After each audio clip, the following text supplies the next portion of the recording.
Hello दोस्तों, मैं धीरेन स्वागत करता हूं आपका एग्जाम स्टडी विद संगीता में। दोस्तों, आज के इस वीडियो में हम कवर करेंगे रेलवे ग्रुप डी परीक्षा 2021 के लिए मैथ के कुछ मोस्ट इंपॉर्टेंट क्वेश्चन को। यहां मैं आज आपको रेलवे की परीक्षा में पूछे गए क्वेश्चन और कुछ मोस्ट इंपॉर्टेंट एक्सपेक्टेड क्वेश्चन करवाने वाला हूं। तो चलिए दोस्तों, हम अपनी क्लास शुरू करते हैं। पहला क्वेश्चन है दोस्तों, परसेंटेज से लिया है मैंने और इंपॉर्टेंट क्वेश्चन है, एक दिन का कितने प्रतिशत 4 घंटे 30 मिनट होता है। दोस्तों, इस प्रकार का सवाल एग्जाम में पूछा जाता है और ये क्वेश्चन इंपॉर्टेंट रहता है। देखिए क्या कह रहा है, एक दिन का कितना प्रतिशत 4 घंटे 30 मिनट होगा। तो दोस्तों, यहां हमको एक दिन का प्रतिशत बताना है 4 घंटे 30 मिनट से। तो सबसे पहले हम इन दोनों को घंटे में बदलेंगे, ठीक है ना। तो देखिए, एक दिन में कितने घंटे होते हैं दोस्तों? तो एक दिन में होते हैं 24 घंटे, ठीक है। और इसका प्रतिशत निकालना है आपको 4 घंटे 30 मिनट के साथ। किसके साथ? 4 घंटे 30 मिनट के साथ। देखिए, यहां तो आपको सीधा सीधा दे रखा है 24 घंटे, लेकिन यहां दे रखा है 4 घंटे 30 मिनट। तो हम इस मिनट को भी घंटे में बदल लेंगे, ठीक है। साढ़े ये 30 मिनट को हम घंटे में बदलेंगे। तो देखिए, अगर मैं 30 मिनट में 60 मिनट का भाग दे दूं तो ये घंटे में बदल जाएगा। आगे सॉल्व करते हैं। देखिए, 30 से कम 30, 30 दूनी, तो ये हो जाएगा 4 सही 1/2। मैं इसको और आगे सॉल्व कर सकता हूं। कैसे? 2 चौके 8, 8 और 1 9, 9/2 घंटे, ठीक है दोस्तों। क्या लिखा है ये? 9/2 घंटे। यानी कि मैं 4.5 घंटे को 9/2 लिख सकता हूं, ठीक है ना। 4.5 घंटे को 9/2 लिख सकता हूं। और यहाँ क्या है? 24 घंटे। अब देखिए सवाल, मुझे 24 घंटे का 9/2 घंटे के से प्रतिशत निकालना है, ठीक है ना। अब सवाल पढ़िए। देखिए, एक दिन का कितने प्रतिशत 4 घंटे 30 मिनट होता है। तो मैं आपको कई बार बता चुका हूं दोस्तों कि जिस भी राशि में, जिस भी संख्या में का लगा हो, उसे हम नीचे रखते हैं। तो देखिए, इसमें का कहां पर है? एक दिन का, यानी कि 24 घंटे के साथ का लगा हुआ है। देखिए, एक दिन का, तो 24 घंटे को मैं नीचे रख दूंगा। बाकी बचा हुआ साढ़े चार घंटे, यानी कि 4 घंटे 30 मिनट को ऊपर रख लेते हैं। और इसको मैंने कैसे चेंज कर रखा है? 9/2 में चेंज कर रखा है, तो मैं इसको ऊपर ले लेता हूँ। ध्यान रखिएगा, जिसके साथ का लगा हो उसे नीचे रखेंगे और बाकी राशि ऊपर, इंटू 100%। सॉल्व करते हैं दोस्तों। इसके नीचे हम 1 मान सकते हैं, हाँ मान सकते हैं, ठीक है। अब इसे सॉल्व करेंगे तो 24/1 को मैं ऊपर ले जाऊंगा यहाँ पर, तो ये पलट जाएगा। देखिए, 9/2 इंटू 1/24। जब मैं इसे ऊपर ले जाऊंगा यहाँ इसके साथ, तो ये पलट जाएगा, 1/24 हो जाएगा, इंटू 100%। सॉल्व करते हैं दोस्तों इसे। देखिए, 3 तिरका 9, तो 3 अट्ठे 24, ठीक है। 2 के पार से काट सकते हैं इसे 50 बार। और कट जाएगा, हाँ कट जाएगा। देखिए, 2 के पार से 4 बार, 2 के पार से 25 बार। क्या बचा? 25 और 3 बचा है और नीचे 4, तो क्या हो जाएगा? 25 3 75, 75% बटे 4।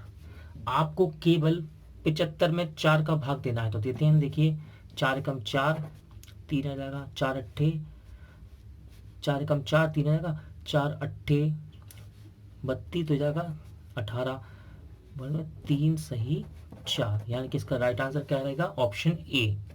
अगला क्वेश्चन देखते हैं दोस्तों। इस प्रकार का सवाल एग्जाम में आपको कई बार रेलवे के ग्रुप डी सेट में देखने को मिलता है और ये इस एएसएम में पूछा भी गया है। इंपॉर्टेंट सवाल है। देखिए क्या कह रहा है, कमीशन की दर 4 से 5% बढ़ने पर किसी दलाल की आय अपरिवर्तित रहती है, तो व्यवसाय में एकाएक कमी का प्रतिशत बताइए। तो दोस्तों, इस प्रकार के सवाल को लगाने से पहले मैं आपको एक बेसिक क्वेश्चन करवाऊंगा, जिससे कि आपको एग्जाम में इस प्रकार के सवाल में कभी गलती ना करनी पड़ी। देखिए, इससे पहले दोस्तों हम इस सवाल को सॉल्व करते हैं, क्योंकि इसका जो बेसिक है, सवाल नंबर 3 का जो बेसिक है, वो 2 नंबर सवाल से होता हुआ जाता है। यदि आपने इस सवाल को सॉल्व कर लिया तो आपको ये सवाल भी बहुत ज्यादा इजी लगेगा।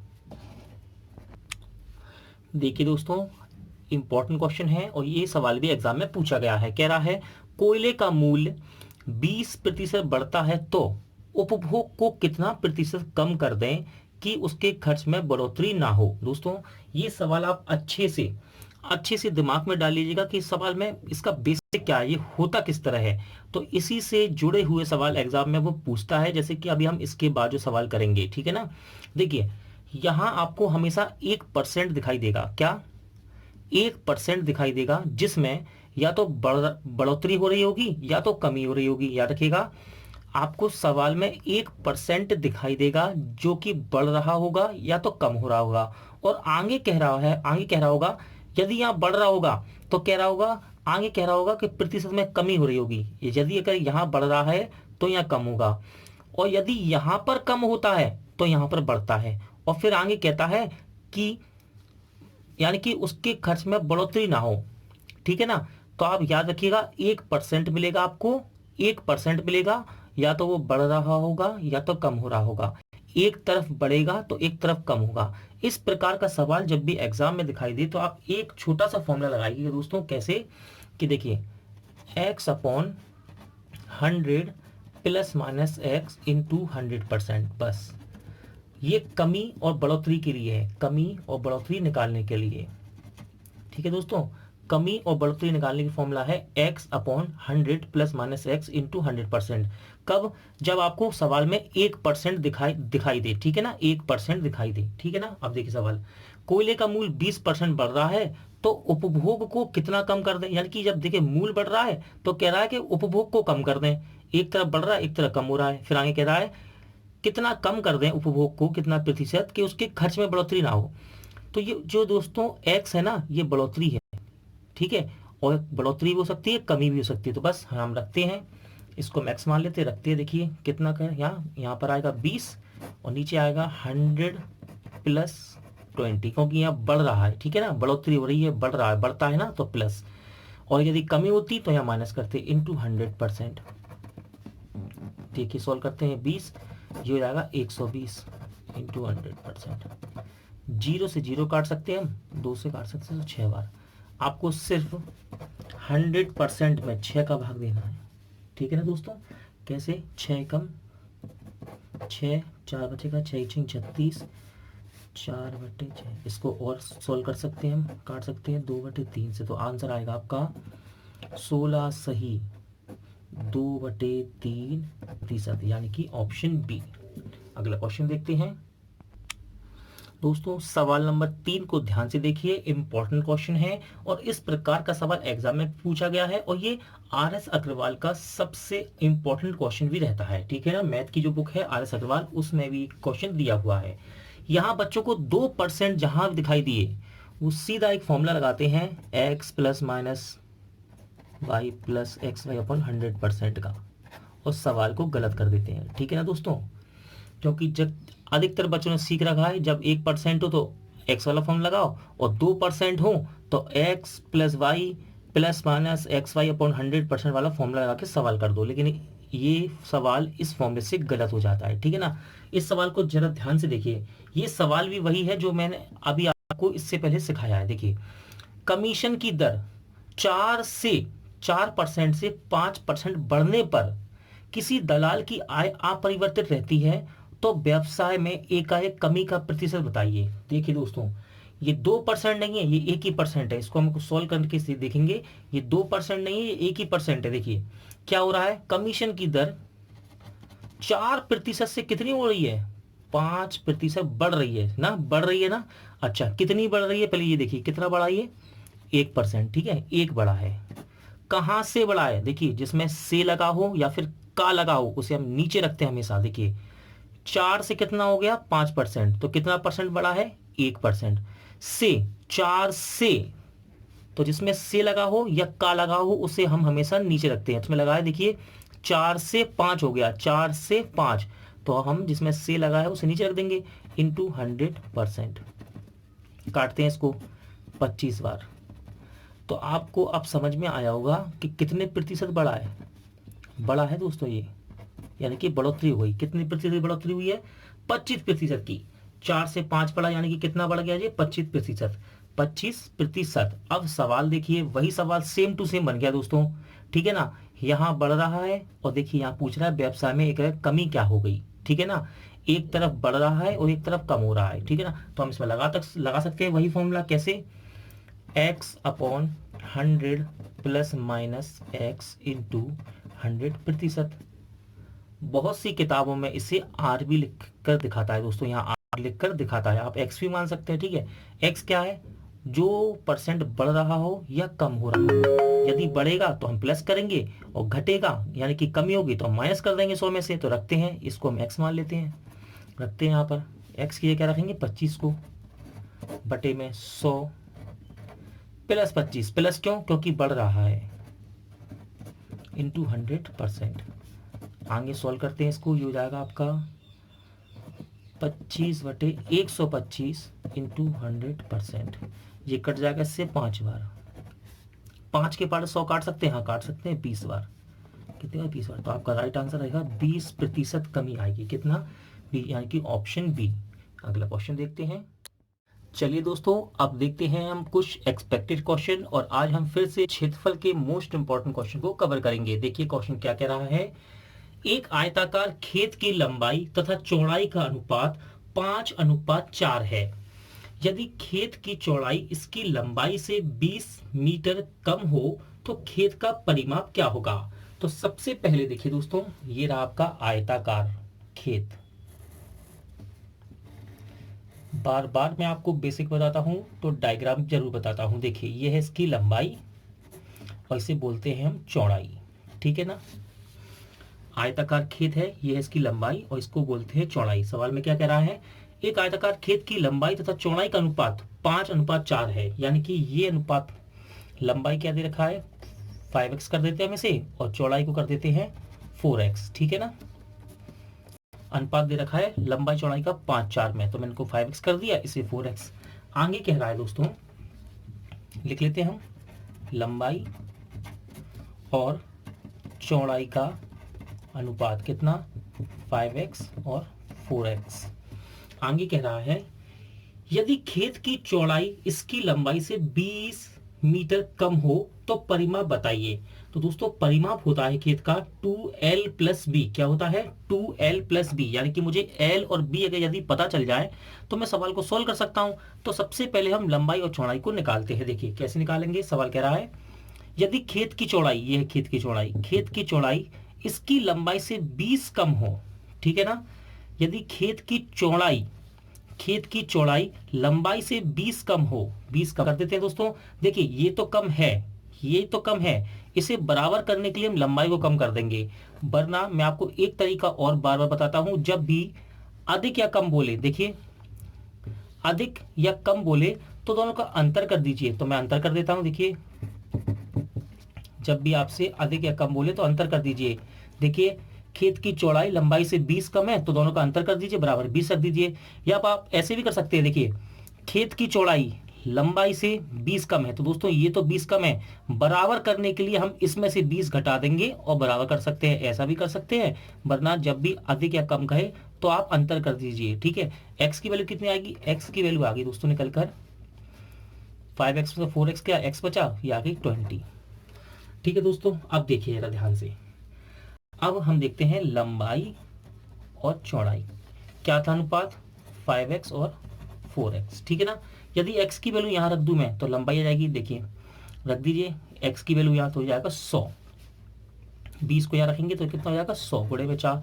फिर देखिए चौड़ाई यहाँ से निकाल सकता हूँ मैं, ये हो गई लंबाई, चौड़ाई भी आ जाएगी। तो x की वैल्यू यहाँ रखिए, कितना हो जाएगा 80, तो ये होगी इसकी चौड़ाई, ठीक है दोस्तों। आपसे देखिए लंबाई भी हमने निकाल ली और चौड़ाई भी निकाल ली। क्या कह रहा है, खेत का परिमाप क्या होगा, खेत कैसा है आयताकार, तो देखिए आयत का परिमाप क्या होता है 2l प्लस बी, यही तो होता है। बस एल बी की वैल्यू याद रख दीजिए, 2l का मान कितना है 100, बी का मान 80, इसको जोड़ के कितना हो जाएगा 180। 180 का जब 2 में गुणा करेंगे तो कितना आएगा 360, उसका राइट आंसर आएगा 360। अगला क्वेश्चन देखते हैं। अगला क्वेश्चन देखते हैं दोस्तों, एक आयत का क्षेत्रफल एक वर्ग के क्षेत्रफल से 3 गुना है। यदि आयत की लंबाई 40 सेंटीमीटर है तथा उसकी चौड़ाई, यानी कि आयत की बात कर रहा है, उसकी चौड़ाई यानी आयत की चौड़ाई वर्ग की भुजा का 1.5 गुना है, तो वर्ग की प्रत्येक भुजा कितनी है। तो देखिए दोस्तों, ये रहा आपका आयत, ठीक है ना। इसे हम बोलते हैं लंबाई और इसे बोलते हैं चौड़ाई। ठीक है, आगे देखते हैं। ये बना दिया मैंने एक वर्ग जिसकी चारों भुजाएं बराबर होती है। क्या? चारों भुजाएं बराबर होती हैं। यदि ये ए है तो ये भी ए होगी, ये भी ए होगी और ये भी, कि चारों भुजाएं बराबर होती हैं। और वर्ग में इसे हम बोलते हैं एल, इसे बोलते हैं बी। अब सवाल पढ़िए क्या कह रहा है। एक आयत का क्षेत्रफल एक वर्ग के क्षेत्रफल का 3 गुना है। तो सबसे पहले आपको पता होना चाहिए आयत का क्षेत्रफल ये क्या होता है। आयत का क्षेत्रफल होता है दोस्तों एल इंटू बी, यानी कि लंबाई गुणे चौड़ाई। और वर्ग का क्षेत्रफल क्या होता है? वर्ग का क्षेत्रफल, वर्ग का क्षेत्रफल होता है भुजा का स्क्वायर। क्या? भुजा का स्क्वायर, या लिख देता हूं बराबर में, भुजा का स्क्वायर। वर्ग का क्षेत्रफल क्या होता है? भुजा का स्क्वायर, यानी कि ए स्क्वायर।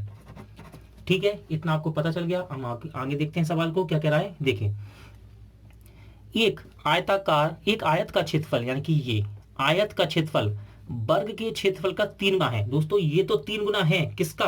वर्ग के क्षेत्रफल का। ध्यान सुनिएगा, एक आयत का क्षेत्रफल यानी कि एल इंटू बी वर्ग के क्षेत्रफल का 3 गुना है। ये तो 3 गुना है, लेकिन यदि मुझे इसे बराबर करना है तो मैं अपोजिट वाले को यानी कि विपरीत वाले को 3 गुना कर दूंगा तो ये बराबर हो जाएंगे। देखिए एल इंटू बी बराबर, इसे मैं 3 गुना कर देता हूं तो ये बराबर हो जाएंगे। देखिए कह रहा है आयत का क्षेत्रफल वर्ग के क्षेत्रफल का यानी कि ए स्क्वायर का 3 गुना है। ये तो 3 गुना है ही, यदि मुझे इसे बराबर करना है तो मैं वर्ग के क्षेत्रफल को 3 गुना कर देता हूं। ठीक है, यहां तक तो बात हो गई। आगे देखिए क्या कह रहा है। आगे क्या कह रहा है, आयत की लंबाई 40 सेंटीमीटर है, यानी कि ये जो आयत है इसकी लंबाई है 40 सेंटीमीटर। फिर कह रहा है उसकी चौड़ाई यानी कि आयत की चौड़ाई, उसकी चौड़ाई वर्ग की भुजा का, इसका भुजा का 1.5 गुना है। यानी कि दोस्तों आयत की जो चौड़ाई है यानी कि बी, जिसे हम बी बोलते हैं, आयत की चौड़ाई है वो क्या है पता? देखिए क्या लिखा है, आयत की चौड़ाई वर्ग की भुजा का 1.5 गुना है। वर्ग की भुजा कितनी है? ए। ठीक है, ए, इसका 1.5 गुना, 1.5 गुना का मतलब 1 सही 1 बटे 2 1.5 गुना है। तो इसे हम सही बटे में से बटे में बनाएंगे। देखिए 2 एकम 2, इसमें जोड़ेंगे 3 तो ये जाएगा 3a/2। यहां से पता पड़ गया हमें कि आयत की चौड़ाई कितनी है। देखिए आयत की उसकी चौड़ाई यानी कि आयत की चौड़ाई, उसकी चौड़ाई वर्ग की भुजा का 1.5 गुना है। वर्ग की भुजा कितनी है? ए। 1.5 गुना है क्या? आयत की चौड़ाई 1.5 गुना करते हैं तो कितना आएगा? 2 एकम 2 3, 3 का इसमें गुणा हो जाएगा 3a/2। तो दोस्तों मुझे आयत की चौड़ाई भी पता है, लंबाई भी पता है। देखिए लंबाई 40 है और चौड़ाई कितनी आ गई? 3a/2। और पूछ रहा है कि वर्ग की प्रत्येक भुजा क्या है, यानी कि मुझे ए का मान निकालना है। इस सवाल को हम सॉल्व करते हैं। देखिए मैं यहां करता हूं जैसा आपको दिखाई दे क्लियर। ये जो समीकरण हमने बनाई थी, इस समीकरण को यहां लिख लेता हूं मैं, एल इंटू बी बराबर ए स्क्वायर इंटू 3। ठीक है, देखिए एल का मान कितना है? 40 रख दीजिए। बी चौड़ाई कितनी निकाली हमने? 3a/2 लिख दो, यहां रख दो 3a/2। ए स्क्वायर ऐसा ही रहेगा, इंटू में 3। देखिए मुझे वर्ग की भुजा निकालनी है, वर्ग की प्रत्येक भुजा कितनी होगी यानी कि ए का वैल्यू। देखिए ये कट जाएगा 20 बार, 3 से 3 कट जाएगा। दोस्तों ये ए है और ये ए स्क्वायर है, यानी कि यहाँ पे 2a है, एक गुणा 2 आपस में 2 बार है तो ए स्क्वायर है, तो ए से एक कट जाएगा तो एक ए बचेगा। तो ए की वैल्यू कितनी आएगी? ए की वैल्यू आ गई 20, यानी कि वर्ग की भुजा निकल कर कितनी आ गई? 20। तो इसका आंसर कितना रहेगा? सही 20। अगला क्वेश्चन देखते हैं। अगला सवाल देखते हैं दोस्तों, इंपॉर्टेंट क्वेश्चन है। 2 वर्गों के परिमाप क्रमशः 24 मीटर और 32 मीटर हैं। ठीक है, एक ऐसे वर्ग का परिमाप क्या होगा? हमको एक ऐसे वर्ग का परिमाप बताना है। क्या होगा? जिसका क्षेत्रफल यानी कि जिसका क्षेत्रफल इन दोनों वर्गों के क्षेत्रफल के बराबर हो। दोस्तों यहां सवाल आपको समझ में आने में देरी लगेगी, लेकिन जब मैं डायग्राम बनाऊंगा तब आपको सवाल समझ में अच्छे से आएगा। देखिए एक वर्ग है, एक वर्ग ये रहा, इसकी भुजा मैंने मान ली a1। कह रहा है ना 2 वर्गों के परिमाप। दूसरा वर्ग मैंने ये बना लिया, इसकी भुजा मैंने मान ली a2। ठीक है ना। अब देखिए वो कह रहा है 2 वर्गों के परिमाप दे रखे हैं, इनके परिमाप दे रखे हैं। फिर कह रहा है एक ऐसे वर्ग का परिमाप क्या होगा, यानी कि यहाँ पे एक तीसरा वर्ग भी है। देखिए समझिए, एक कह रहा है एक ऐसे वर्ग का, यानी कि इस वर्ग का परिमाप क्या होगा, जिसका क्षेत्रफल, यानी कि जिसका मतलब इसी की बात कर रहा है, जिसका क्षेत्रफल इन दोनों वर्गों के क्षेत्रफल के बराबर हो।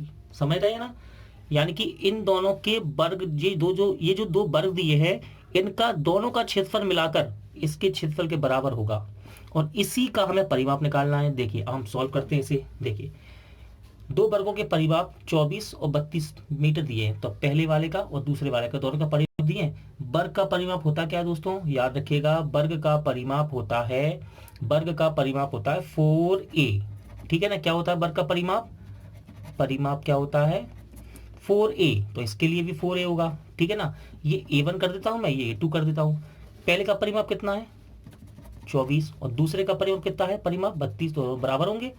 देखिए पहले का परिमाप 24 है, तो परिमाप के बराबर मैंने रख दिया 24, और दूसरे का परिमाप क्या है 32, तो ये परिमाप तो है ही 4a। ये a1 के लिए, a2 के लिए। देखिए इसको सॉल्व करते हैं, 4 6, a1 की वैल्यू आ गई 6, 8 4 8 a2 8।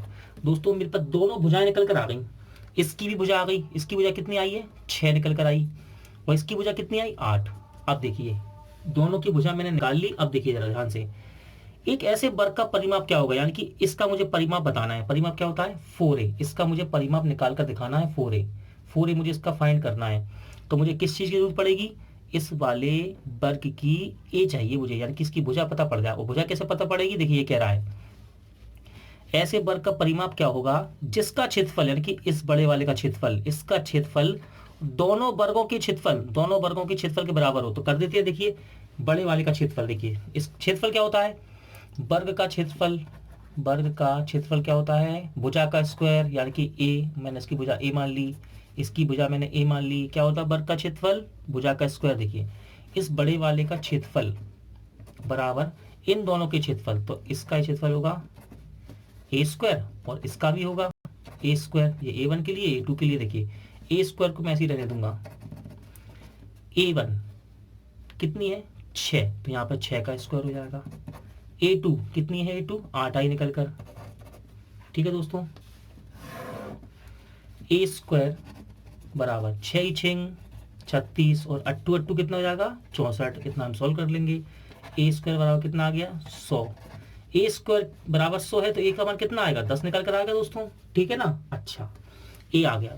किसका है ये, a किसकी आई है बड़े वाले की, मैंने a मानी थी ना। देखिए इसकी भुजा आ गई कितनी निकल कर 10, ये इसकी भुजा निकल कर आई है 10, और कह रहा है ऐसे वर्ग का परिमाप क्या होगा, मतलब इसी की बात कर रहा था जब से वो, इसका परिमाप बताना। परिमाप क्या होता है 4a की वैल्यू रख दीजिए यहाँ पर 4, कितना आ जाएगा 40।